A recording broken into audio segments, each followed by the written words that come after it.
Okay बच्चों, आज chapter 14 आपके साइंस का electric current and its effect, उसके रिगार्डिंग हम इस चैप्टर का बेसिक रिव्यू ले रहे हैं, है ना। टॉपिक से इंट्रोड्यूस हो रहे हैं कि इस चैप्टर में क्या क्या टॉपिक्स हैं और उनका क्या क्या मीनिंग है। फंडामेंटल रिव्यू हम ले रहे हैं, राइट। तो सबसे पहला टॉपिक है इलेक्ट्रिक करंट। इलेक्ट्रिक करंट क्या होता है आपको बेसिक समझना है।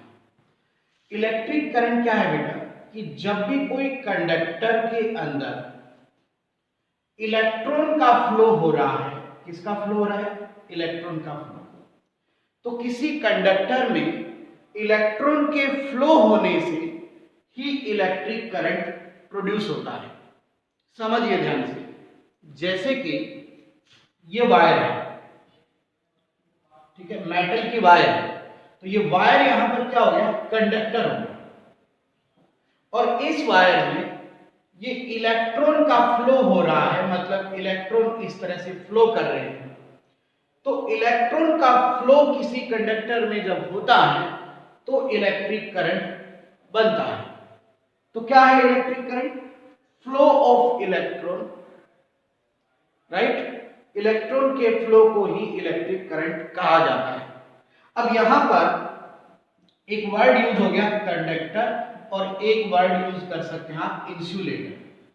कंडक्टर वो होता है जिसमें इलेक्ट्रॉन फ्लो करते हैं, और इंसुलेटर वो होते हैं जिसमें इलेक्ट्रॉन का फ्लो नहीं होता, यानी नॉट इलेक्ट्रॉन फ्लो। जिसमें इलेक्ट्रॉन का फ्लो नहीं होता वो इंसुलेटर है, और जिसमें इलेक्ट्रॉन का फ्लो होता है वो कंडक्टर है। तो इसका मतलब कि कंडक्टर वो होंगे जिसमें इलेक्ट्रिक करंट प्रोड्यूस होगा, और इंसुलेटर वो होंगे जिनमें इलेक्ट्रिक करंट प्रोड्यूस नहीं होगा। सो इंसुलेटर का एग्जांपल आप दे सकते हैं rubber, dry wood, plastic. So these are insulators. While conductor तो आयरन मेटल्स हो गया है ना। तो वाटर भी कंडक्टर है, ह्यूमन बॉडी है ना, ह्यूमन बॉडी भी कंडक्टर का काम करेगी, हमारे करंट लगता है ना। तो ये कंडक्टर जो है और इंसुलेटर के बारे में आप सीखे। तो इलेक्ट्रिक करंट समझ आया आपको। अब देखिए बेटा, इसमें आपको कुछ और मैं बेसिक बातें बताता हूं। देखो, इलेक्ट्रिक करंट जो है उसको, उसके लिए एक फॉर्मूला मैं डिजाइन करता हूं। वो देखिए क्या है, I directly proportional to V, या V directly proportional to I। तो V is equals to I R लगेंगे। अब यहां पर V क्या है? V है बेटा वोल्टेज, I यहां पर करंट के लिए हमने प्रोड्यूस किया है, और R है रेजिस्टेंस। रेजिस्टेंस क्या चीज होती है बेटा? देखिए, रेजिस्टेंस क्या है? इलेक्ट्रॉन फ्लो के अंदर बैरियर, यानी इलेक्ट्रॉन के फ्लो को जो रोकता है उसे अपन क्या कहते हैं? रेजिस्टेंस। इलेक्ट्रिक करंट में जो बैरियर है, इलेक्ट्रिक करंट को जो रिड्यूस करता है, उसको क्या कहते हैं? रेजिस्टेंस कहते हैं। Is that clear? बात समझ आ गई? And denoted by R. Current को डिनोट करते हैं I से, वोल्टेज को डिनोट करते हैं V से। Is that clear? तो बच्चों यहां से हम इलेक्ट्रिक करंट का फॉर्मूला निकाल सकते हैं, I is equals to V upon R। That is the formula of electric current. Is that clear? समझ गए बच्चों? और इलेक्ट्रिक करंट की जो यूनिट है, मेजरमेंट यूनिट है, वो है एम्पियर। एम्पियर में अपन इसको मेजर करते हैं, ठीक है। तो बेसिक समझ आ गया आपको। अब यहां पर कुछ बेसिक चीजें और सीख लो बेटा। आपसे पूछा जा सकता है एमीटर, वोल्ट मीटर, बेसिक चीजें बता रहा हूं आपको, गैल्वेनोमीटर, ठीक है। तो एमीटर का सिंबल है A, volt meter V, galvanometer G। ये इनके सिंबल आपको ध्यान में रखने हैं। एमीटर का सिंबल A, वोल्ट मीटर का V, गैल्वेनोमीटर का G। अब देखो इनका रोल भी बता देते हैं आपको। एमीटर जो होता है बेटा वो इलेक्ट्रिक करंट को मेजर करता है। किसका मेजरमेंट करता है? इलेक्ट्रिक करंट का, measurement of current. Volt meter, इससे वोल्टेज का मेजरमेंट किया जाता है। और गैल्वेनोमीटर ये इलेक्ट्रिक करंट की डायरेक्शन बताता है, इलेक्ट्रिक करंट की डायरेक्शन बताता है। बताओ क्लियर हुआ बात? तो बताइए शाबाश, एमीटर का यूज क्या है? करंट को मेजर करना, और वोल्टेज को मेजर करना है तो वोल्ट मीटर, और इलेक्ट्रिक करंट की डायरेक्शन बतानी है तो galvanometer. Is that clear? Okay, अब सिंपल आपको समझना है बच्चों कि एक बहुत ही बेसिक क्वेश्चन आता है, सर्किट डायग्राम। सर्किट डायग्राम, तो ये समझिएगा। तो सर्किट डायग्राम को समझने से पहले बच्चों आपको क्या करने हैं, इसके सिंबल समझने जरूरी होंगे। सर्किट डायग्राम अगर आप करना चाह रहे हैं तो उससे पहले आपको इसके सिंबल्स को जानना बहुत जरूरी है। Is that clear? तो आइए बच्चों कुछ सिंबल्स देखते हैं। देखिए बच्चों, इस तरह से ये कनेक्टिंग वायर अपन रिप्रेजेंट करेंगे। ये आपका बल्ब का सिंबल हो जाएगा। ये इस तरह का जो सिंबल होगा वो स्विच ऑफ का सिंबल है। और इसी को ही बेटा अगर हम इस तरह से यूज करते हैं तो ये आपका स्विच ऑन है। ये स्विच ऑन का सिंबल है, स्विच ऑफ, बल्ब, वायर, और ये आपका बेटा बैटरी का सिंबल हो जाएगा, minus plus, that is battery. Correct? तो एक सिंपल सर्किट अगर हमें बनाना है तो उसके ये सिंबल्स आपको ध्यान में रखने हैं। तो connecting wire, bulb, switch off, switch on और बैटरी। तो इसके बेस पर अगर हम एक सर्किट डायग्राम बनाएं तो डायग्राम देखो क्या बनेगा, इस तरह से देखिए।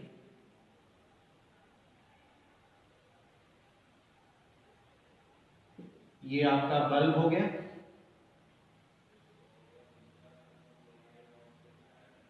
और ये स्विच ऑफ है, राइट। हम यहाँ पे बैटरी भी यूज कर सकते हैं।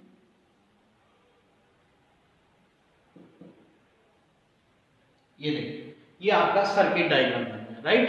तो ये सर्किट डायग्राम है वो किस कंडीशन में है?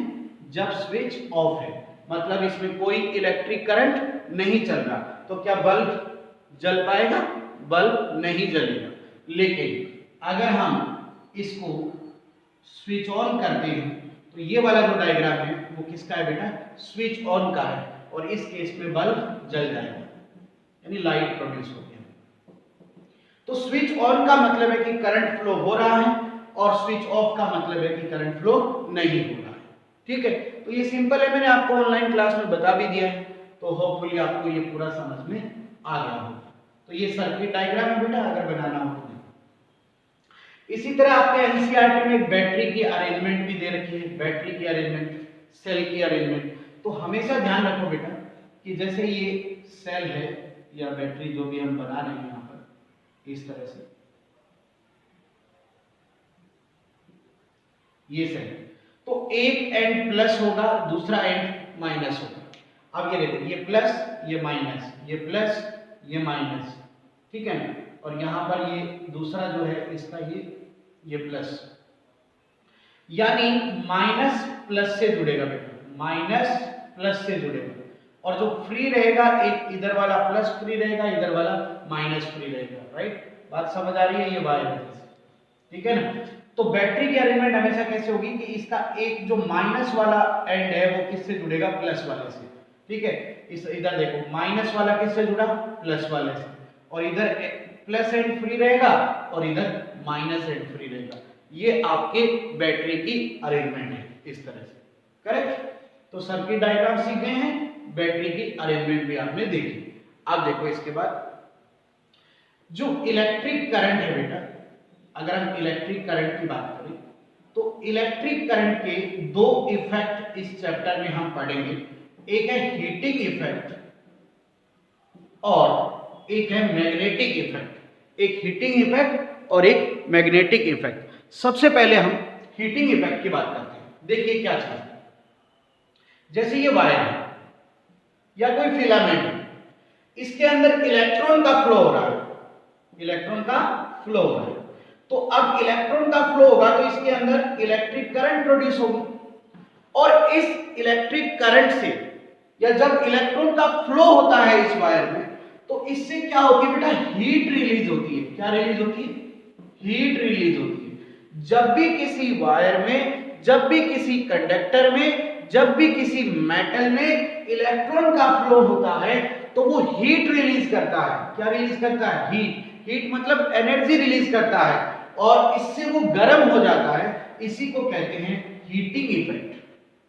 तो हीटिंग इफेक्ट क्या है बेटा, कि हीट रिलीज होना ड्यूरिंग इलेक्ट्रॉन फ्लो या करंट फ्लो। जब करंट फ्लो होता है तो हीट रिलीज होती है, इसी को हीटिंग इफेक्ट कहते हैं। आपने ये महसूस किया होगा बेटा कि वायर में जब इलेक्ट्रिक करंट होता है तो वो वायर या वो कोई डिवाइस जिसमें करंट फ्लो हो रहा है वो गर्म हो जाती है ना। वो गर्म किसकी वजह से होती है? हीट रिलीज होने की वजह से होती है। Is that clear? इसको हीटिंग इफेक्ट कहते हैं। अब आपकी बुक में हीटिंग इफेक्ट के कुछ एप्लीकेशंस दे रखे हैं, तो आप देखिए, आपने आयरन देखी होगी, आयरन गर्म होती है तो वो हीटिंग इफेक्ट के कारण। आपने हीटर यूज किया है, हीटर के जो फिलामेंट है वो रेड रेड हो जाते हैं ना जब उसमें करंट देते हैं, तो वो भी किसका एग्जांपल है? हीटिंग इफेक्ट का है। ठीक है, इसी तरह आप बल्ब देखिए, बल्ब जो होता है, इस बल्ब के अंदर जो ये फिलामेंट लगा होता है, ये फिलामेंट, तो ये फिलामेंट करंट देने से क्या हो जाता है? रेड कलर का हो जाता है। हीट होने से ये गर्म हो जाता है और इसी वजह से ये बल्ब लाइट प्रोड्यूस करता है, लाइट आती है इसी वजह से। तो बल्ब है, हीटर है, आयरन है, there are lot of example, है ना, जो किसके है? हीटिंग इफेक्ट के। समझ आया एकदम अच्छे से? कोई डाउट? अब आप इसमें जो एक इंपॉर्टेंट चीज है वो यहां पर हीटिंग इफेक्ट में आपको मैं बताना चाहूंगा। देखो कि आपने बेटा कभी भी फ्यूज का नाम सुना होगा, इलेक्ट्रिक फ्यूज, फ्यूज का नाम सुना होगा आपने, ठीक है ना? और आजकल इसका एडवांस वर्जन भी आपने सुना होगा, एमसीबी। ठीक है, अब आपको एक बात ध्यान रखनी है कि ये थिन वायर है, ये क्या है? थिन वायर, और ये थिक वायर है, ये मोटा वायर है, थिक वायर। आपने डेली लाइफ में ये ऑब्जर्व किया होगा कि थिन वायर में जब करंट फ्लो होता है तो वो जल्दी हीट होता है, और थिक वायर जो होता है वो जल्दी हीट नहीं होता है। तो ज्यादा हीटिंग इफेक्ट कौन देगा बेटा, बताइए? बहुत ज्यादा हीट कौन लेगा, बताइए? थिन वायर लेगा। हम इसी प्रॉपर्टी को यूज करेंगे इलेक्ट्रिक फ्यूज में। इलेक्ट्रिक फ्यूज में हम क्या करते हैं? थिन मेटल वायर यूज करते हैं, इसको यूज करते हैं। ठीक है, अब क्या होगा बेटा कि अगर घर में कोई इलेक्ट्रिक स्पार्किंग हो गई है, क्या हो गई है बेटा, बोलिए ना? इलेक्ट्रिक स्पार्किंग हो गई है, या ओवरलोडेड करंट हो गया है, वोल्टेज बहुत ज्यादा हो गया, ओवरलोडेड करंट हो गया है, वोल्टेज बहुत ज्यादा हो गया है। ठीक है, तो ऐसे में क्या होगा कि हमने फ्यूज में क्या यूज किया है? थिन वायर यूज किया है, तो स्पार्किंग होगी या फिर ओवरलोडेड वोल्टेज होगा। ऐसे में जो थिन वायर है वो हीट अप हो जाएगा बेटा, हीटेड हो जाएगा, और ये बर्न हो जाएगा यानी जल जाएगा, और जो फ्यूज है वो जल जाएगा, और इससे पूरे घर की लाइट ऑफ हो जाएगी, और हमारे घर में जो इंस्ट्रूमेंट है, इलेक्ट्रिक इंस्ट्रूमेंट्स हैं, वो खराब होने से बच जाएंगे। तो electric fuse during sparking, during overloaded voltage, इन कंडीशन में हमारे घर की इलेक्ट्रिक सप्लाई को, हमारे घर के इलेक्ट्रिक इंस्ट्रूमेंट्स को खराब होने से बचाता है। समझ आया एकदम अच्छे से? फ्यूज क्लियर है? तो ये भी हीटिंग इफेक्ट के ऊपर काम करता है। इसी तरह एमसीबी, तो इसमें बेटा एक तो आपके क्वेश्चन सिंपल आ जाएगा, एमसीबी का फुल फॉर्म। तो एमसीबी का फुल फॉर्म आप सभी ध्यान रखेंगे, miniature circuit breaker. M stand for miniature, C stand for circuit और B स्टैंड फॉर ब्रेकर। तो ये MCB क्या होती है बेटा, इसमें इस तरह से बटन लगे होते हैं ना, ये स्विच होता है इसमें। तो इसमें क्या होता है बेटा, ये भी फ्यूज ही है एक तरह का, लेकिन इसमें क्या होता है कि अगर स्पार्किंग हो रही है या फिर ओवर वोल्टेज हो रहा है तो इस केस में ये ऑटोमेटिक क्या हो जाएगा बेटा, इसका स्विच ऑफ हो जाएगा, स्विच शट डाउन हो जाएगा, मतलब ऑफ हो जाएगा, है ना। और पूरे घर की लाइट ऑटोमेटिकली क्या हो जाएगी, बंद हो जाएगी, और हमारे घर में जो नुकसान है वो नहीं होगा, इलेक्ट्रिक इंस्ट्रूमेंट्स बच जाएंगे, है ना। अब अगर अब ये ऑटोमेटिक डाउन हो गया है स्विच। अब अगर आपने जो भी जहां भी स्पार्किंग हो रही थी वो सही कर लिया या वोल्टेज सही हो गया, तो उसके बाद इस स्विच को ऊपर करिए, वापस नॉर्मल लाइट फ्लो होने लग जाएगा। तो एमसीबी तो घर घर में लगा हुआ है आजकल। तो एमसीबी भी एक तरह का फ्यूज है, लेकिन ये एडवांस है थोड़ा, ऑटोमेटिक प्रोसेस है ये, ठीक है। और जो है ये भी हीटिंग इफेक्ट को फॉलो करता है। Is that clear? ओके।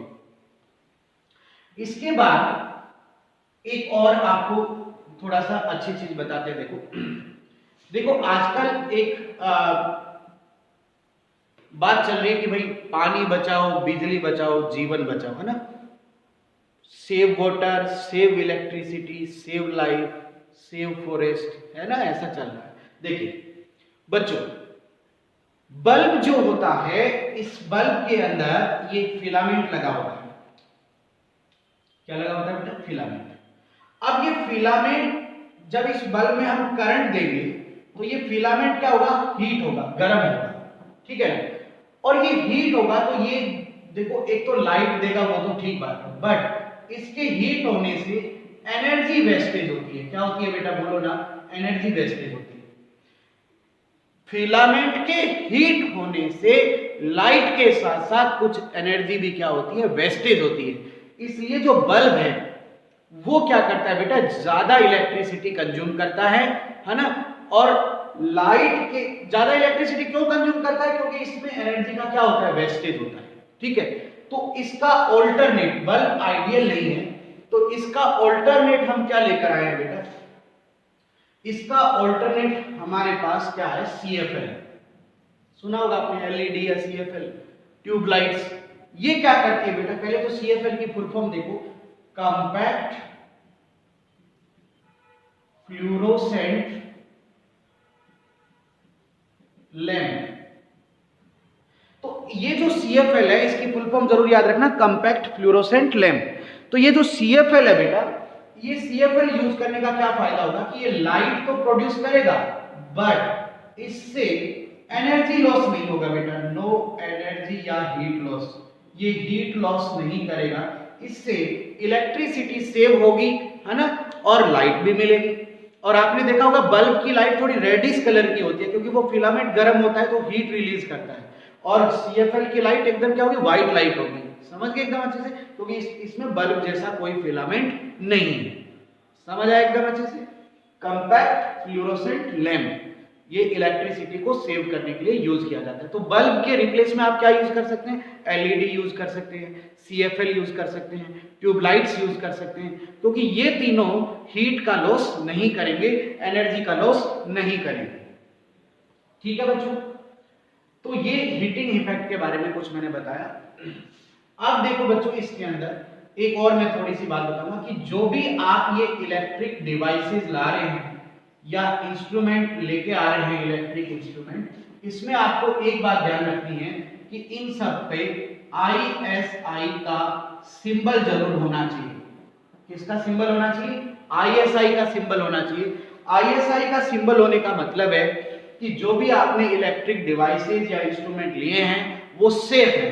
अगर ISI का सिंबल प्रेजेंट है, उसके ऊपर लेबल है, ये लेबल लगा हुआ है, इसका मतलब वो सेफ है, वो सुरक्षित है वो, और वो उसने अपने सारे मेजरमेंट स्केल को अप्रूव्ड किया है। Is that clear?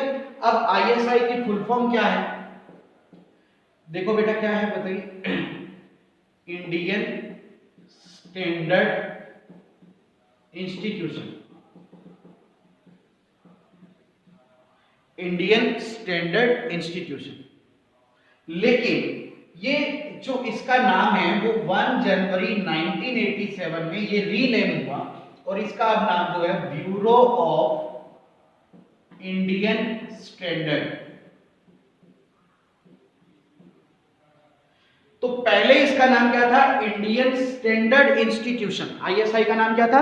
Indian standard institution. लेकिन 1 जनवरी 1987 से इसका नाम क्या है? Bureau of Indian standard. क्या नाम है? Bureau of Indian standard. और किसी भी डिवाइस पर अगर आईएसआई लेवल किया हुआ है इसका मतलब वो डिवाइस सेफ है और वो अप्रूव्ड है, उससे कोई इलेक्ट्रिसिटी ज्यादा वेस्टेज नहीं होगा, दूसरी बात उससे कोई नुकसान नहीं होगा। Is that clear? और अगर बाय द वे नुकसान होता है, कोई डिफॉल्ट निकल जाता है, तो भी हम उसका क्लेम कर सकते हैं। Is that clear? ओके। अब देखो दूसरा, इलेक्ट्रिक करंट का मैग्नेटिक इफेक्ट। मैग्नेटिक इफेक्ट, अब ये क्या है बेटा? ये क्या है कि जब किसी कंडक्टर में इलेक्ट्रॉन फ्लो होते हैं तो इलेक्ट्रिक करंट जो फ्लो होता है तो वो मैग्नेट की तरह बिहेव करता है, ठीक है ना? तो इस मैग्नेटिक इफेक्ट का मतलब है behave like magnet, behaviour like या एक्शन लाइक मैग्नेट, मैग्नेट की तरह एक्शन होना, ठीक है? तो इसके लिए एक सिंपल जो है आप एक सर्किट भी बना सकते हैं। देखिए जैसे कि हमने ये आयरन की नीडल ली, इसके ऊपर हमने ये वायर फोल्ड कर दिया, ठीक है? ये नेगेटिव, ये पॉजिटिव, इसको हम करंट देंगे। तो जब हम करंट देंगे तो ये जो नीडल है ये मैग्नेट का काम करेगी, मैग्नेट का रोल प्ले करेगी। Is that clear? Magnet like behaviour करेगी, ठीक है? अब देखिए इस मैग्नेटिक इफेक्ट को जो सबसे पहले स्टडी किया वो किया था बेटा हैंस क्रिश्चियन ऑरेस्टेड ने। हैंस क्रिश्चियन ऑरेस्टेड ने इस मैग्नेटिक इफेक्ट को ऑब्जर्व किया। और मैग्नेटिक इफेक्ट का आप एग्जांपल दे सकते हैं बेटा इलेक्ट्रिक बेल, कंपास, ठीक है ना? ये भी आप एग्जांपल दे सकते हैं इलेक्ट्रिक बेल, ठीक है ना? तो सबसे बढ़िया आपकी बुक में जो है वो याद रखो आप इलेक्ट्रिक बेल आप याद रखेंगे, वो मैग्नेटिक इफेक्ट का एग्जांपल है। Is that clear? और मैग्नेटिक इफेक्ट क्या होता है कि जब भी किसी कंडक्टर में इलेक्ट्रॉन फ्लो होता है या करंट फ्लो होता है तो वो मैग्नेट लाइक एक्शन करता है, बिहेवियर करता है, तो इसे अपन मैग्नेटिक इफेक्ट कहते हैं। और इसका एग्जांपल है इलेक्ट्रिक बेल।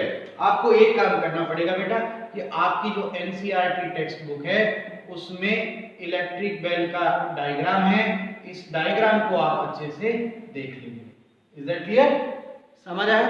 तो इस तरह इस चैप्टर में कोई ज़्यादा बड़े टॉपिक्स नहीं है। मेन जो टॉपिक है एक तो करंट का डिस्क्रिप्शन है और एक उसके इफेक्ट्स के बारे में बताया गया है। तो मैंने एक ओवरव्यू आपको दिया है, ठीक है? ऑनलाइन क्लास में मैंने इन सबको एक्सप्लेन भी कर दिया है, ठीक है? लेकिन जो बच्चे ऑनलाइन क्लास में नहीं हैं उनके लिए मैंने एक छोटा सा रिव्यू दिया है, तो शायद ये रिव्यू आपको चैप्टर समझने में हेल्प करेगा। मैं एक बार फिर पेरेंट्स और बच्चों से रिक्वेस्ट करूँगा ज़्यादा से ज़्यादा बच्चे ऑनलाइन क्लास में आएँ, पेरेंट्स बच्चों को मोटिवेट करें, कोऑपरेट करें, ठीक है? Thank you very much.